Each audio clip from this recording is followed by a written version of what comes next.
বিসমিল্লাহির রহমানির রহিম। পরম করুণাময় অসীম দয়ালু আল্লাহর নামে শুরু করলাম।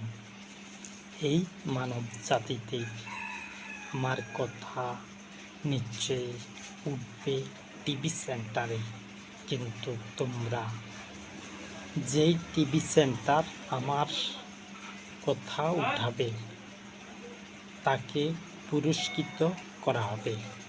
যেই লোক আমার কথা টিভি সেন্টারে উঠাবে তাকেও উপযুক্ত সম্মান করা হবে, কিন্তু সেটা সে জানে না। কি দিব?